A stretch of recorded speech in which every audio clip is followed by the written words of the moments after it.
Have you ever caught yourself wondering where the time went? Maybe you've been standing at the window, a cup of tea in hand, watching the world move faster than it used to. Some days, your body feels a little stiffer, your steps a little slower, and you think, is this just part of getting older?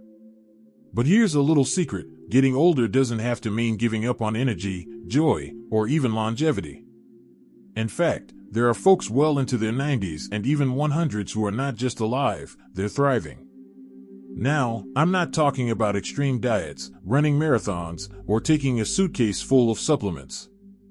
I'm talking about small, overlooked daily habits, the kind that sneak into your routine so naturally, you barely notice them. And these aren't theories or guesses. These are real habits from people across the globe who've lived a century or more and are still enjoying life in meaningful, powerful ways. So if you've ever thought, what can I do today to add more years to my life and more life to my years, then you're in the right place. In this video, we're diving into 7 of the most overlooked daily habits that centenarians swear by, habits that are simple, sustainable, and surprisingly easy to weave into your everyday life. Let's start with one that might sound too easy to matter, but it just might change everything. It's the habit of waking up with a purpose. That's right, having a reason to get up in the morning. For many of us, retirement brings a slower pace, and while rest is important, too much of it can quietly slip into something else, stagnation. But in places known as blue zones, where people live the longest, like Okinawa in Japan or Sardinia in Italy, people well into their 90s and 100s still start each day with intention. Whether it's tending to a garden, preparing food for the family, writing in a journal, or simply walking to the market, they wake up knowing there's something to do, someone to see, or something to look forward to. You don't need a big mission. It can be as simple as calling a friend every morning, feeding the birds, or learning something new, maybe painting, or even learning to use a smartphone. Believe me, it's never too late. The goal is to wake up and think, today, I'm needed. Today, I have a role. That quiet sense of purpose does wonders, not just for your mind, but for your immune system, your heart, and your overall well-being. Now, once you're up with a sense of purpose, the next thing centenarians tend to do might surprise you. It's not reaching for coffee or checking the news, it's getting sunlight. Just a few minutes each morning. Nothing extreme. But that morning light does more than just help plants grow. It resets your body's internal clock, improves your sleep at night, and boosts your mood all day. And yes, even if it's cloudy, that daylight still works. You might already do this without realizing it. Maybe you sit by the window or water your plants outside. That simple act of connecting with natural light, especially in the early hours, tells your body it's time to be alert, active, and energized.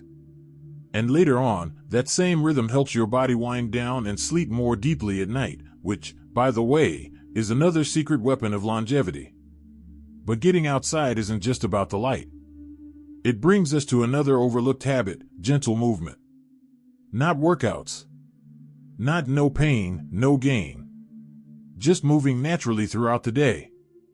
In those long-living communities, people aren't hitting the gym, they're walking to a neighbor's house, squatting to pick vegetables, sweeping their porch, or playing with their great-grandkids. They're not sitting for hours on end, they're up and about, even in small ways. You don't have to overhaul your day. Think of movement like seasoning, sprinkle it throughout. Maybe you stretch while the kettle boils. Or take a short stroll after lunch. Or use the stairs instead of the elevator when it's safe to do so. These tiny efforts add up, especially when done consistently.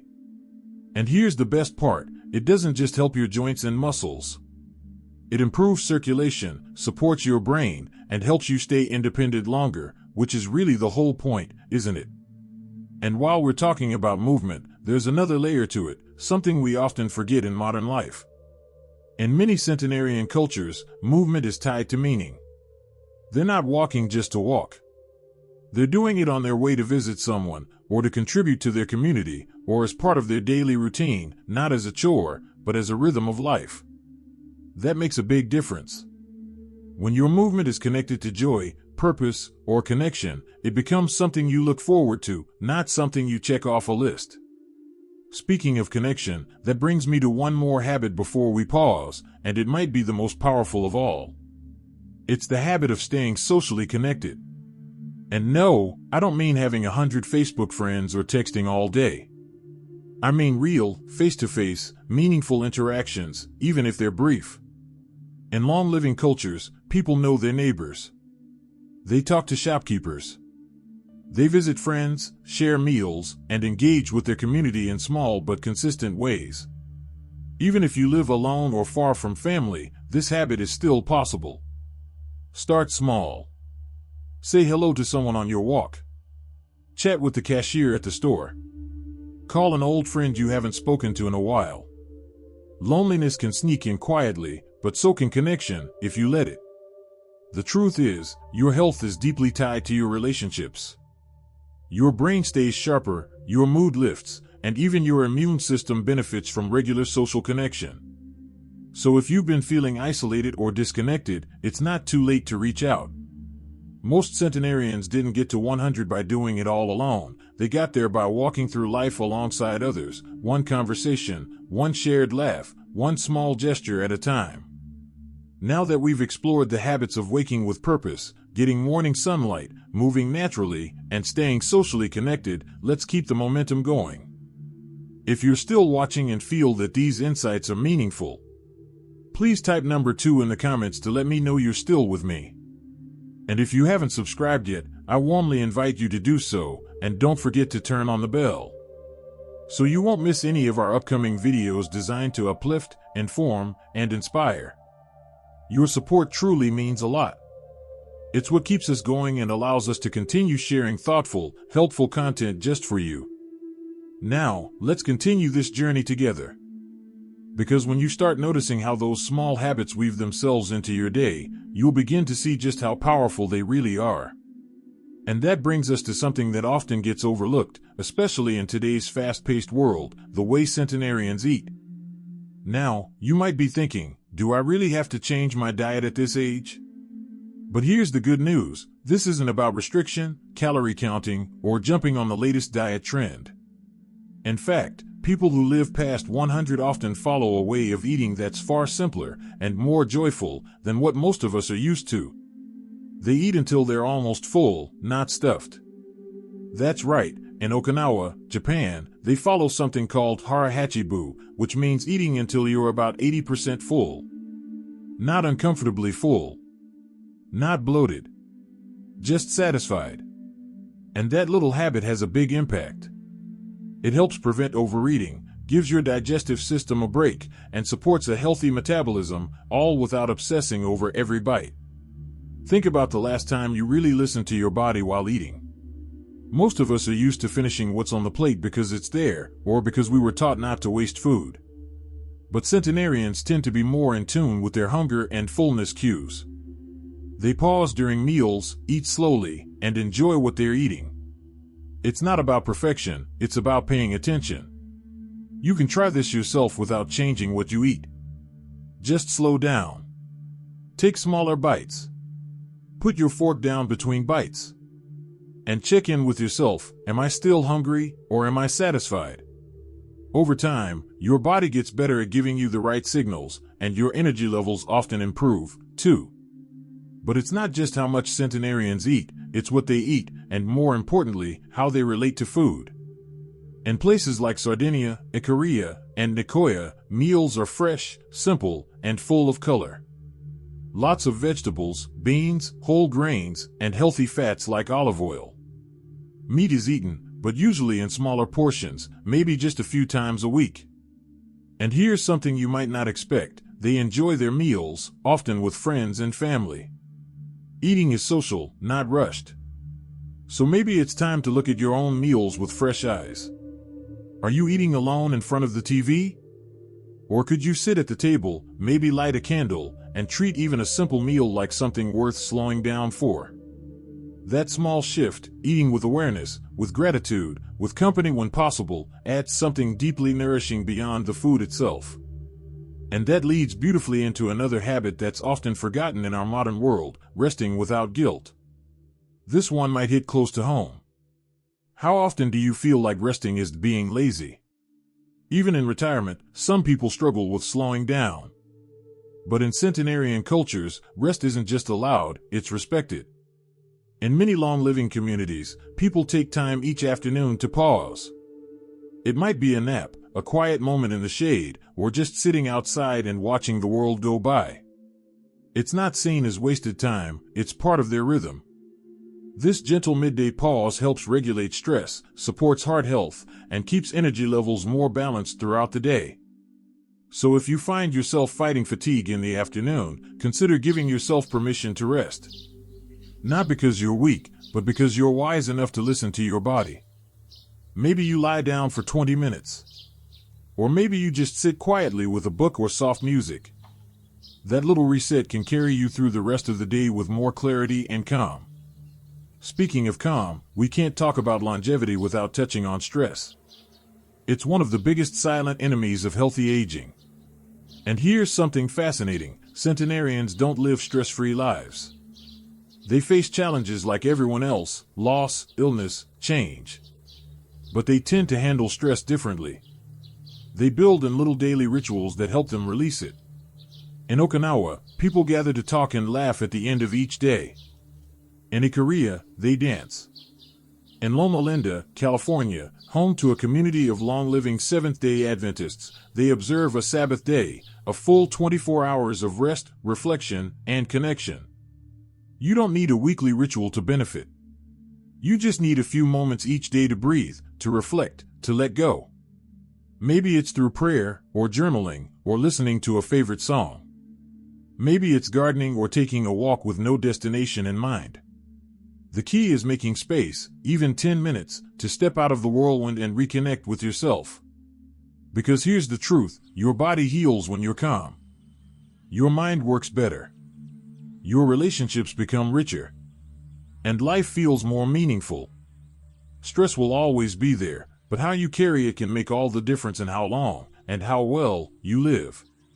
And as we start to put these pieces together, from waking with purpose, to moving more naturally, to resting, eating mindfully, and staying socially connected, you might begin to notice something. None of these habits require a drastic change. They're not loud or flashy. They don't demand perfection. They're subtle, gentle, often invisible from the outside. But over time, they create a life that's not just longer, it's deeper, more joyful, and more resilient. Let's keep going, because there are still a couple of habits that tie everything together. Because when these small daily habits start working together, something beautiful happens. Life doesn't just feel longer, it feels richer.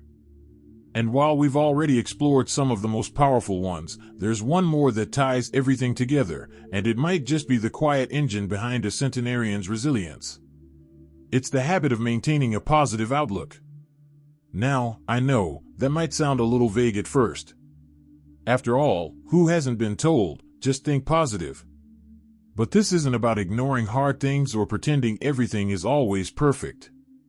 What sets centenarians apart isn't that their lives were easier, it's that they learned how to keep going through life's storms, not just around them.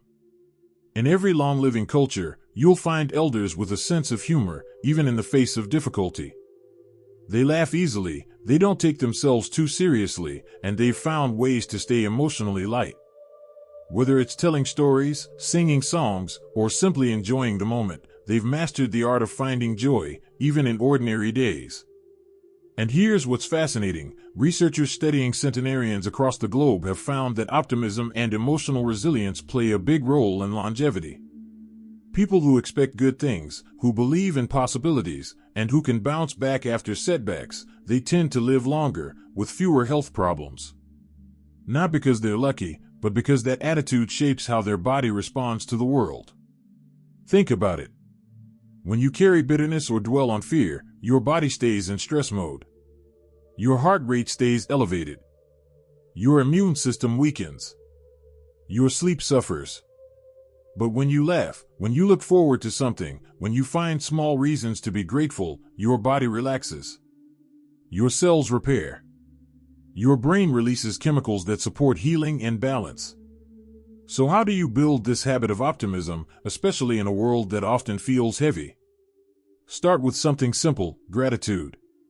Not as a big ritual, but just a few moments a day. Maybe before bed, think of 3 things that brought a smile to your face, even if it was just the smell of coffee or a kind word from a neighbor. You could also start your morning by asking yourself, what's something I'm looking forward to today? It doesn't have to be big, maybe it's watering your plants or calling your grandchild. But that one question shifts your mind from worry to hope. And hope is fuel for longevity. Another overlooked part of a positive mindset is the ability to let go, especially of things you can't control. Centenarians often have a kind of peaceful acceptance about them. They've learned to focus their energy on what they can influence, and they don't waste too much time stewing over what they can't. That mindset, letting go of grudges, releasing control over the past, helps the heart stay light and the mind stay free. And finally, they laugh. They really do. They tell stories, share jokes, poke fun at themselves, and create opportunities to smile. So if it's been a while since you've had a good laugh, maybe now's a good time to reconnect with something that brings you joy. Watch a comedy you love. Call a friend who makes you laugh. Or even just smile at yourself in the mirror. It might sound silly, but sometimes that's all it takes to shift your mood. When you put all these habits together, waking with purpose, getting morning sunlight, natural movement, mindful eating, resting well, managing stress, and choosing a positive outlook, what you get is a life that isn't about chasing youth, but about embracing your years fully. With energy. With grace. With joy. And here's something I want you to remember, it's never too late to begin. These habits aren't reserved for people who've done everything right their whole lives. Many of the longest living people didn't have perfect health histories. They faced adversity. They had hard times. But they adapted. They kept going. They made small, meaningful choices every day that added up over time. So if you're sitting there thinking, well, I'm already 70 or 80, what difference can I make now? The answer is, more than you know. Every day is a chance to do something kind for your body, your mind, and your spirit. Every morning is a fresh start. Every evening is a reminder that you made it through another day, and that's something to be proud of. Maybe today is the day you take that short walk, call an old friend, or sit in the sunlight for a few extra minutes. Maybe today's the day you eat just a little slower, rest without guilt, or smile at a stranger. You don't need to do it all at once. Just start. One small habit. One small shift. One small promise to yourself, I'm still here, and I'm still living. If any of this resonated with you, if you've found a habit you want to try, or if something sparked a memory, I'd love to hear about it. Drop a comment below and share what stood out to you. You never know, your story might inspire someone else to make a change, too. And if you enjoyed this video, don't forget to click that like button, it really helps more people find content like this. Subscribe to the channel if you'd like more inspiration, tips, and uplifting messages about living well at every stage of life. We're building a community here, and there's a place in it for you. Here's to long walks, full hearts, and laughter lines earned over time. Here's to living your best life at any age, and yes, even at 100. Because it's not just about adding years to your life. It's about adding life to your years.